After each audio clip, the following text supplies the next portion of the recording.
Tengo que comenzar diciendo que esta interpelación estaba dirigida al ministro de Agricultura, al señor Planas, que parece que ha preferido la estrategia del avestruz.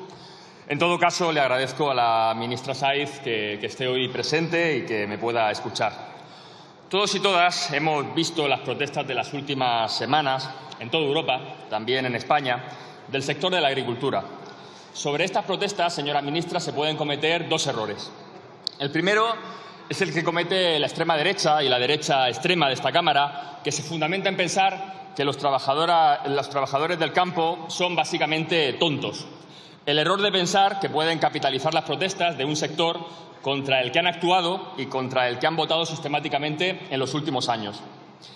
Quien no apoyó la ley de cadena alimentaria, que protege a los productores y que prohíbe la venta a pérdidas, quien defiende los tratados de libre comercio que provocan la competencia desleal, quien llama paguitas y quiere eliminar todo sistema de protección a los trabajadores del campo, no va a venir a decirle a los trabajadores que los defiende.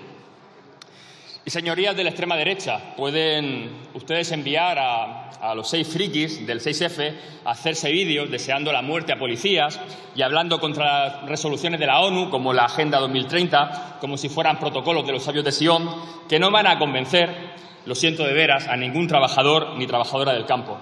Porque, señorías de la extrema derecha y de la derecha extrema, los trabajadores no son tontos. Ese es el primer error que se puede cometer y a mí personalmente me preocupa poco. Allá la ultraderecha incapaz de encontrarse la cabeza con las manos. Hay otro error, sin embargo, que me preocupa más. Y ese es el que puede cometer el Gobierno. Puede tener este Gobierno la tentación de tomar una pequeña parte por el todo y desoír las reivindicaciones de los agricultores diciendo que no son trabajadores, que están manipulados por la derecha y no sé cuántas cosas más. Y seguir a lo suyo como si nada pasara. Y esto, señores del Gobierno, señora ministra, a lo mejor les sirve para quedar bien en alguna tertulia amiga, pero no van a solucionar el problema de fondo de nuestro campo. Y si persisten en ello, pueden acabar echando a las manos de la derecha a cientos de miles de agricultores hastiados de que no les escuchen. Incluso a las manos de una derecha que se ha demostrado tan incapaz estos años. Hay, por tanto, que escuchar y actuar sobre los problemas del campo. Repasemos cuáles son, a nuestro juicio, estos problemas. Primero, un problema histórico de España, la concentración de la tierra. En la última década, la superficie destinada a cultivos en España es prácticamente la misma, unos 24 millones de hectáreas. Lo que se ha reducido de una manera importante es el número de explotaciones, hasta un 8% menos. Sin embargo, las macroexplotaciones crecen un 6% más. Las pequeñas explotaciones familiares, en cambio, se reducen un 25%.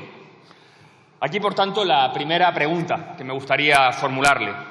¿Cómo puede competir una pequeña explotación familiar con una explotación enorme que tiene respaldo para asumir incluso la venta a pérdidas y que acaba con la viabilidad del vecino de la pequeña explotación y que se la acaba quedando? Porque los nuevos propietarios no son nadie preocupados por el desarrollo sostenible de nuestro campo, ni mucho menos. Son los mismos que están intentando quedarse con todo nuestro mercado de vivienda y con nuestros servicios públicos externalizados. Son justamente fondos de inversión extranjera. Y como estamos hablando del campo, y en el campo esa especie es bien conocida, yo le llamo por su nombre. Se llaman buitres. En las últimas décadas, el número de fondos de inversión con intereses agrícolas se ha multiplicado por 15. Le voy a poner algunos ejemplos. Frutas, el fondo creado por Miura Private Equity, el mayor fondo de Europa, 350 millones de euros. O también Panda Agriculture and Water, el fondo internacional que ha apostado por acaparar recursos hídricos ante una posible escasez. Buitres, señorías, que se dedican a especular con nuestra capacidad de alimentar a los conciudadanos. Y estos nuevos socios de gran explotación se vienen a sumar a viejos conocidos también del campo español, digamos sus nombres. Juan Abelló, 40.000 hectáreas divididas en 5 fincas. La Casa de Alba, 34.000 hectáreas por las que recibe 2,9 millones de euros de la política agraria común. La familia March, 30.000 hectáreas. Samuel Flores y familia, 23.000 hectáreas que reciben 1,25 millones de euros de la PAC. Podríamos seguir, pero básicamente yo le digo, señora ministra, que son 181 personas, tan solo 181 personas que tienen una explotación agrícola de más de 10 kilómetros cuadrados. Ahora le vuelvo a preguntar, ¿Cómo compite una pequeña explotación familiar con estos gigantes? Muchísimas de las fincas más grandes están dedicadas a la caza y a la ganadería intensiva, que sabemos que es la que consume el porcentaje más alto de recursos hídricos y justamente de lo que ya estamos viendo que va a ser la escasez de un problema cada vez más acuciante. Y como le decía antes, en el colmo del absurdo tenemos una política agraria común que se ha dedicado a destinar esos fondos no a las explotaciones más productivas, ni siquiera a las que más lo necesitan, no, sino a las más grandes. Los impuestos que pagan con mucho esfuerzo el trabajador del campo, de la pequeña explotación familiar, acaban muchas veces en el bolsillo del duque de Alba, con el que tiene que competir en forma de subvenciones. Y esto a nadie lo llama paguita, en todo caso lo tendrían que llamar pagota. Así que, señora ministra, ¿qué vamos a hacer para luchar contra esa vergonzosa concentración de tierras en España?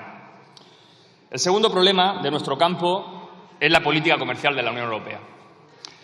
Y aquí vivimos una paradoja. Establecemos estándares de calidad altos, también niveles de supervisión altos y, en fin, una buena cantidad de obligaciones que tienen que cumplir nuestros productores autóctonos, y acto seguido establecemos tratados de libre comercio que para quien no cumple estas obligaciones le permite que pueda entrar con sus productos al mercado europeo. Las organizaciones de agricultores han pedido una cosa que a nosotros nos parece muy sensata: la paralización de las negociaciones de acuerdos como el Mercosur y la no ratificación del acuerdo con Nueva Zelanda, además de la paralización de las negociaciones que se están llevando con Chile, Kenia, México, India y Australia. Yo creo que ustedes no deberían tener prisa. Deberían contribuir a que la Unión Europea se parara a pensar cuál quiere que sea su destino, cómo quiere proteger a los productores autóctonos, cómo va a garantizar la soberanía alimentaria y cómo va a garantizar la supervivencia del campo europeo y específicamente del campo español. Porque lo que tenemos sobre la mesa no es libre comercio, ni mucho menos, es competencia desleal. Durante años, Occidente, utilizando la OMC y el GATT, ha dicho a las economías en desarrollo que no podían proteger a sus productores, que no podían hacer, en definitiva, lo que hizo Occidente para desarrollarse.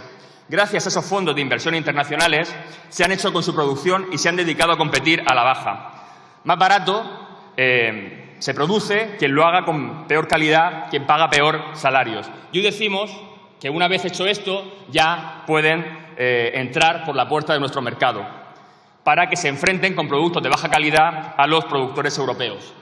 ¿Quién quiere sobrevivir? Pues que pague peores salarios, que venda su explotación a los grandes propietarios, que baje la calidad. ¿Quién gana? Pues lo tenemos muy claro, los fondos de inversión de los dos lados de la frontera, que al final son los que acaban controlando la producción. ¿Quién pierde? Los agricultores y el conjunto de la sociedad.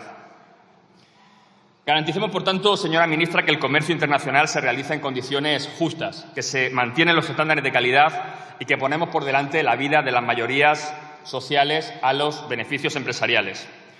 El tercer problema del que me gustaría hablar, que tienen los agricultores españoles, es de sobra conocido y es su posición de debilidad ante las grandes distribuidoras.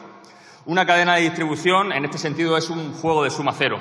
Si alguien está vendiendo a pérdidas, alguien está obteniendo beneficio y estos beneficios se hacen a costa del productor. Conseguimos aprobar la legislatura pasada, sin el apoyo de la derecha, la Ley de Cadena Alimentaria, que prohibía la venta a pérdidas. Esta norma ha sido reconocida por organizaciones que se manifiestan incluso contra el Gobierno, pero nosotros pensamos que debemos ser más contundentes en su aplicación. La Agencia de Información y Control Alimentario debe actuar ante cualquier indicio de venta a pérdidas. Hay que incrementar las actuaciones de oficio y, si es necesario, reforzar las herramientas. Hay que reforzarlas. En la pasada legislatura dimos un paso decisivo, que a nuestro juicio iba por el buen camino. No dudemos, señora ministra, para seguir por él. Conocemos las presiones de las grandes distribuidoras que pretenden negociar desde una posición de control frente a los productores. La obligación de cualquier gobierno, de cualquiera, es ponerse del lado de los más frente a los menos. No son estos los únicos problemas que tiene el campo español, pero sin solucionar estos tres problemas que le he enunciado, no se puede seguir avanzando. Así que acabo esta intervención haciéndole unas preguntas muy concretas.